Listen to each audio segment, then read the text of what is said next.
Hello, and welcome to the Iron Spoon Kitchen. This cake helped decide elections for over 100 years, and we forgot all about it. This is the first of 10 America 250 episodes that I'm doing as we count down to America's 250th birthday on July 4th.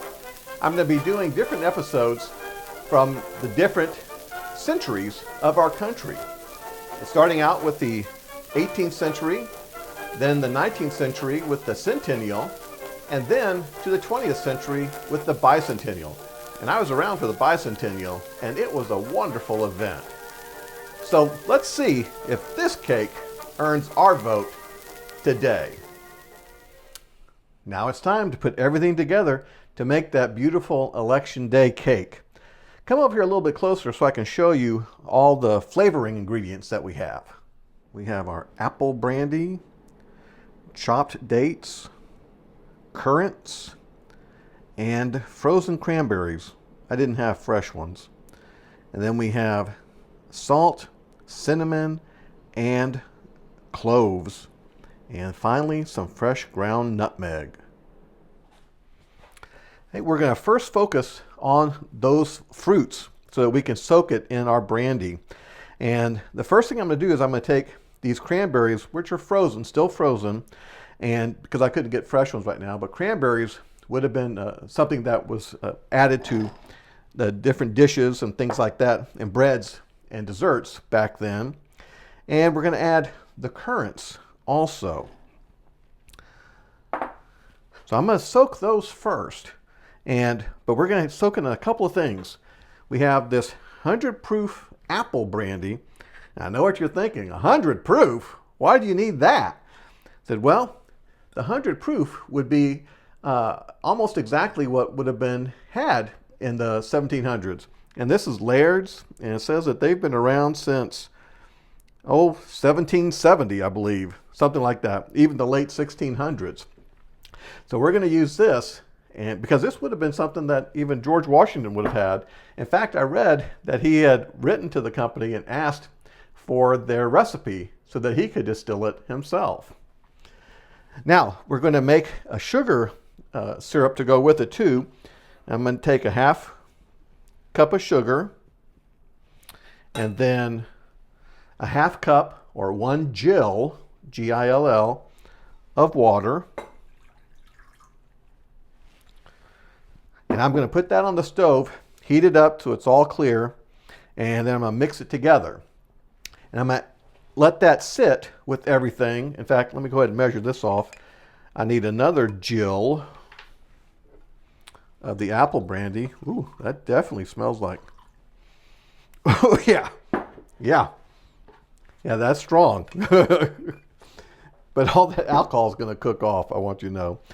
So we have our 1 gill here, or half cup, and I'm going to soak the cranberries and currants first, as I was saying, for 30 minutes. Then I'm going to add the dates, because the dates are softer and they don't need as much time, and I don't want them to get super soft and get messed up in the recipe.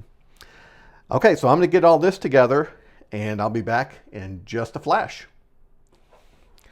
I've got my sugar and water mixture here, and I just heated it up enough so that everything would be nice and dissolved.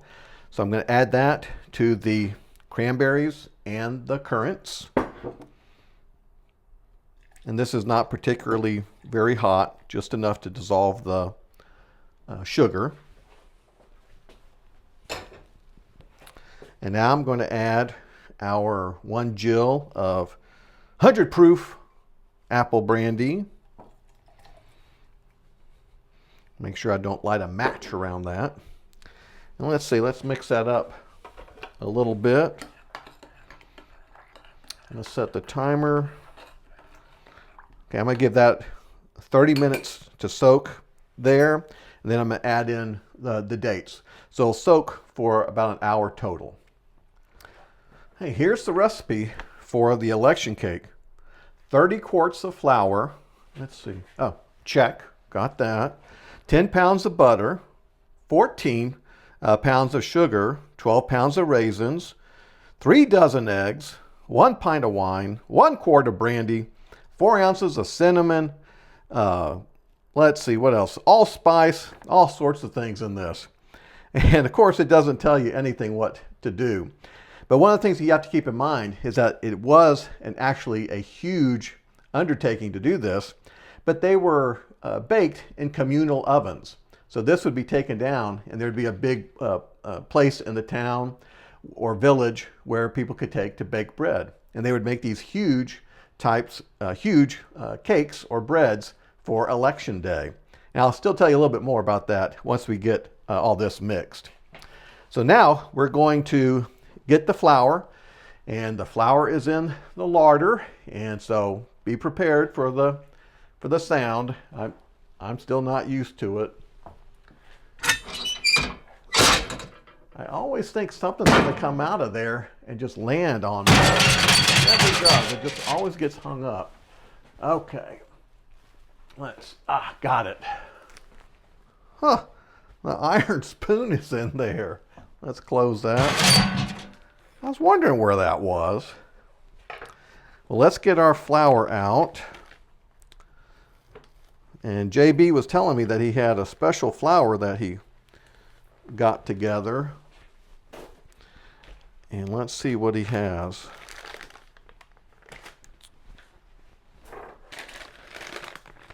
Kamut flour. 3.5 cups of kamut flour. Apparently that is an ancient grain, and it is grown in the United States and in Canada, mostly in Montana, Saskatchewan, and Alberta. But this is going to be excellent for this cake. Oh, wonderful. All right. Oh, and he does have another note here. It says, don't forget to tell him about the flag behind you. Have you noticed the flag waving behind me? That is actually a 48-star flag that belonged to my mother when she was a little girl. And she would carry that in her little home parades that she would do in her yard. And I thought it'd be fitting to have that waving in the background as well. All right, well, we've got our flour. Let's go ahead and start getting things measured up. Okay, let's get our kamut flour. We're going to start out with 1 cup of the flour. You can see it's not that typical white flour. And you know what? I think I need to move you a little closer in so that you can see what I'm doing. So come on over. And as you can tell, I'm not using 30 quarts of flour here. This is a modern copy of the election day cake, because obviously I don't have a huge communal oven to use. Okay, so we have 1 cup of the flour. We have 3/4 of an ounce of yeast. And now we're going to mix. We have some warm water here. Let's see how warm. Yeah, it's just warm. And our milk. This is a 1/2 cup of milk. And we're going to mix that together in here.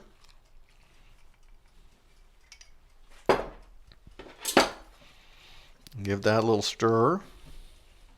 Okay. And I'm going to add the rest of the flour on top.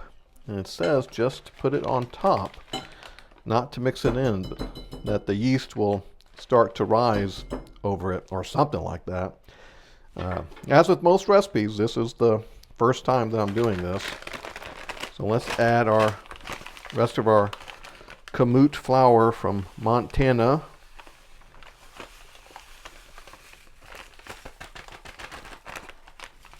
And that's total 3.5 cups. Okay, it says to just let it sit there. Okay, we'll watch this.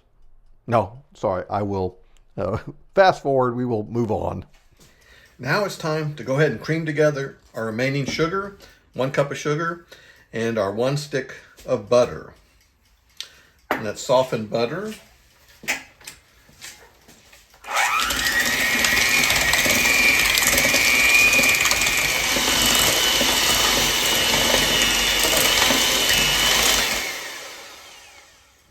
Okay, that looks good.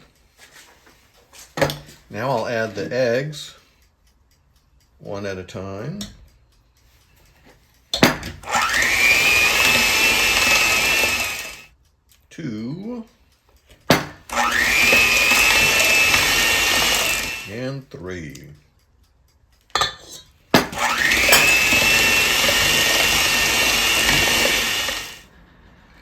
drain it. Ooh, that has a great aroma.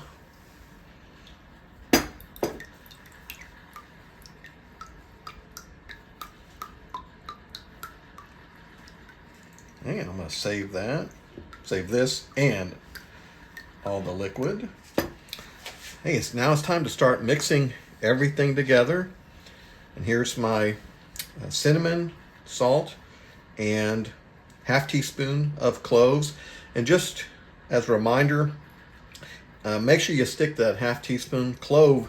If you put too much of the cloves in there, it will overpower everything.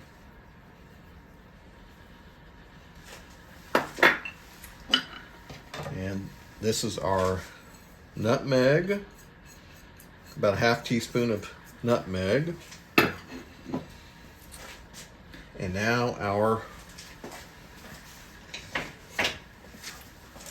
butter and sugar mixture.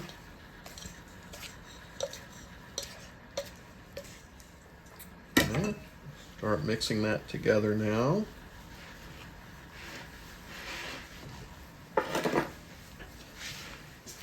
Okay, you can see this is looking like a very stiff batter, and that is the way it's supposed to look.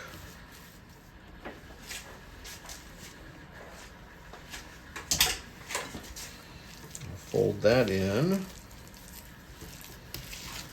Well, that apple brandy is going to give this a great flavor combined with all the fruit.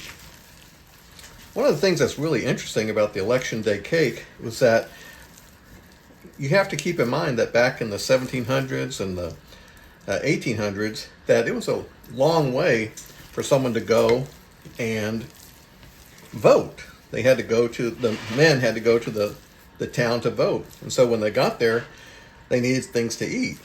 And in Connecticut, they found an old, I guess a bill sent by Ezekiel Williams to the General Assembly asking for them to reimburse him for payment of all that he needed to make the Election Day cakes and for the public festivities, as it said.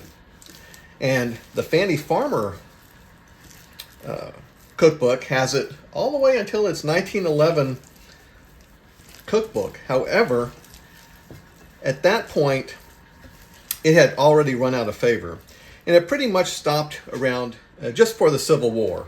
Because after the Civil War, Federal Election Day became in November. And it was really more of a New England type of tradition for the voting at that time period. Now I'm going to take this and put it into this big iron skillet. And I'm going to let it rise.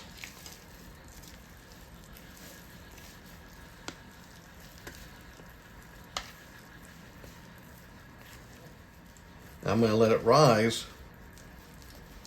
for at least, well, for an hour and a half. That's what it says in the directions. Okay, I've got a cup of confectioner's sugar here, and I've got 2 tablespoons of the apple brandy that was used in soaking the fruit. So I'm going to mix that together.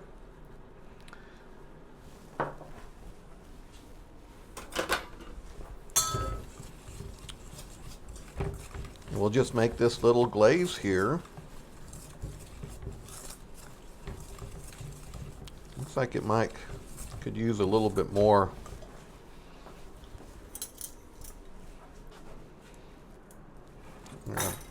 Put in about another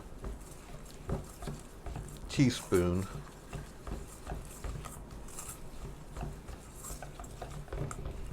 Yeah, looks like it could still use, that's about another teaspoon.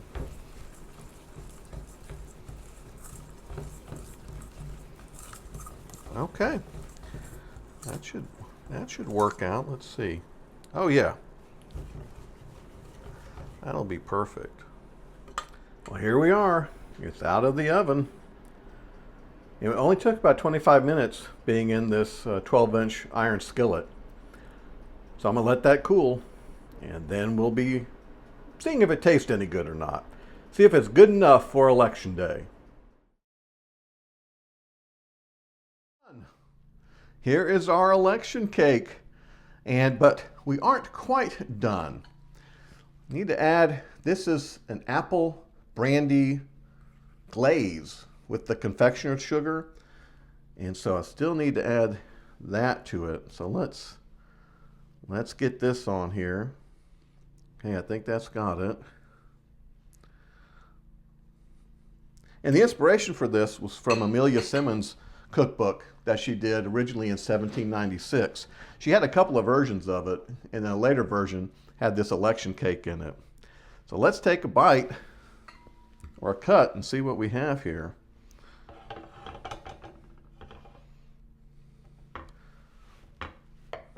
Well, it's firm, which that's not a surprise.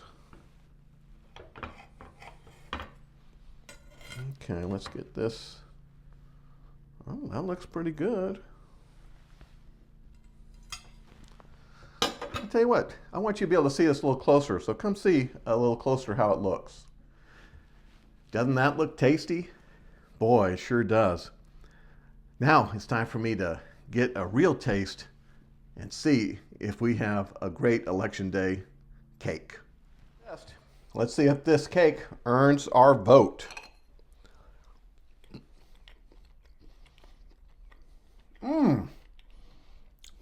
That is excellent. That apple brandy into all the fruits gives it a great taste. And it's probably a combination between a cake, a biscuit, and a bread. But that glaze adds a lot to it. Maybe a little bit on the dry side, but you know, with a cup of coffee or a cup of tea or a glass of milk, you know, no problems at all. Well, that is definitely a winner to start off my 10-part series for the countdown to America's 250th birthday. So what are you doing? Have you been coming up with some plans for the big celebration? I hope that you'll join me next week to find out our next episode as we go into the centennial era around 1876. See what I come up with. Thank you for joining me for another episode of the Iron Spoon Kitchen.